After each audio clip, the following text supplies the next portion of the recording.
My name is Nathan Bentley, and this is my story of public transportation and the experience of being truly aware of life while riding on a bus. I'm shy. I don't like talking to people I don't know, and it kind of scares me sometimes. But one day, I decided to try and push myself and actually observe the people around me.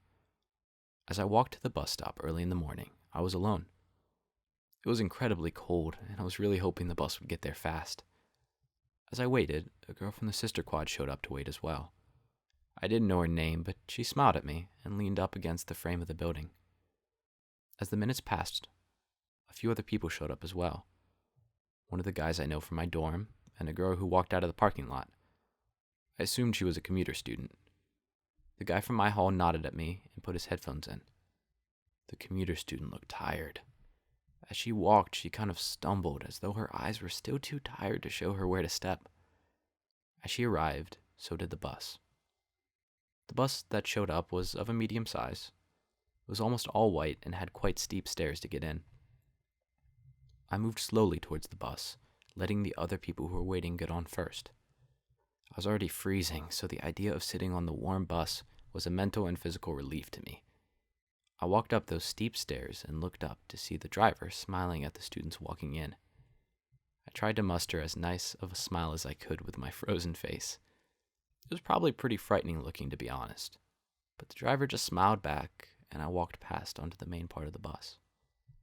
The students that I'd been waiting with dispersed throughout the seats. There were very few people on to begin with, so we all found seats alone. I sat alone in the back corner. Sitting here has benefits and drawbacks. The benefits are being in a less populated area, normally, as well as having a clear view of where you're going. The downside was that it is very loud because you're back near the engine. As I sank into my seat and looked around, I saw someone who looked familiar. I had to know him from somewhere. He had dark brown, shoulder-length hair, and he was bobbing his head to the music playing in his headphones. I'm certain I know him, but I couldn't quite place my finger on what his name was. Brad? No, that wasn't it. I'm sure it'll come to me when I'm halfway through class today, or a similarly bad time. I stared off into space, trying to remember. I was shocked out of that state of mind when the bus suddenly lurched forward and started driving down the same path it does all semester long. The sound of the engine became loud enough that I put on my headphones to listen to music, so as to drown out that aggressive hum. We pulled into the next stop. No one got off, and the bus driver motioned for the few people waiting to get on. His smile had faded slightly, as though he was tired of his job today. That faded smile quickly went away and was replaced by his usual happy grin, though. I wondered if he had something going on in his life that was splitting his attention.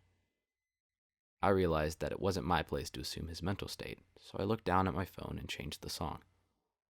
I was feeling in a country music mood, so I started a classic country playlist.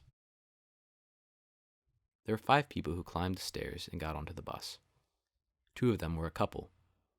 The guy let the girl, who I presumed was his girlfriend, walk on ahead of him, and he followed closely behind. They found 2 seats together, and they sat down hand in hand. They looked right together. Some couples are awkward interacting with each other, but these 2 looked like they belonged side by side. The other 3 people who hopped on the bus were most definitely friends.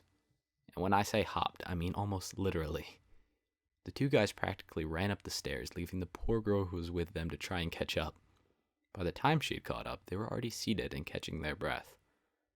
I had headphones in, so I couldn't hear what they were saying, but they sat across from each other in the back of the bus near where I was. The 2 guys were side by side, and the girl sat directly across from them. They were very interesting in how they interacted. One of the guys, it looked like he was probably the oldest in the group, was very confident and was just talking, and the others were listening. The younger and more shy guy sitting next to him would sometimes chime in with jokes. I only knew they were jokes because the girl would laugh each time the shy guy said anything. He clearly had a massive crush on the girl. Whenever she would glance at him, they would both look away quickly. And every time he said a joke, he made sure to see if she was laughing or not. But the most interesting part, though, was that she clearly had a crush on him, too. She kept looking over at him when he was looking out the window. It's crazy to think that two people can like each other so much and be only mere feet away and never know it. As the bus rattled along, so did their conversation. I had realized that staring at them was not very polite, so I was looking out the window at the leafless trees passing by when a loud thunk drew my attention. The girl's water bottle had fallen out of her backpack and was rolling down the bus towards the front. Past the commuter student, past my friend from the dorm, past the guy whose name I couldn't remember, past the girl from my sister dorm, and was stopped from falling down the steep stairs by the driver who grabbed it with his hand that wasn't on the wheel. He pulled into the next stop and picked up the bottle and looked back at us in the mirror. I paused my music so I could hear what was going to happen.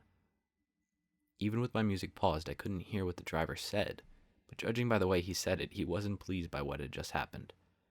The poor girl looked like she wanted to crawl into a hole and hide. She was about to get up and come clean when the shy guy stood up and walked towards the driver, apologizing and taking the blame. The girl looked so confused and yet so relieved at the same time. And the shy guy got chastised pretty bad by the looks of it. Yet he walked back to his seat with a smile. He handed the girl her bottle and sat down next to her this time. I don't know what came of their friendship after they got off at the next stop, but they definitely left the bus closer than they were before. We had finally arrived at my stop. I got out of my seat and slung my backpack over my shoulder as I walked to the back exit of the bus. I took out my headphones and said thank you to the driver as I left the warm bus for the frosty outside world. I left alone. The remainder of the students on the bus were headed to a different destination, I guess. The bus drove away, and I thought about how much life had just been lived on that short 10-minute ride. Each interaction will in some way shape each student's life, even if in the most minor way. Living your life aware of what is happening is a great way to understand why we are who we are. Thank you for listening and have a good night.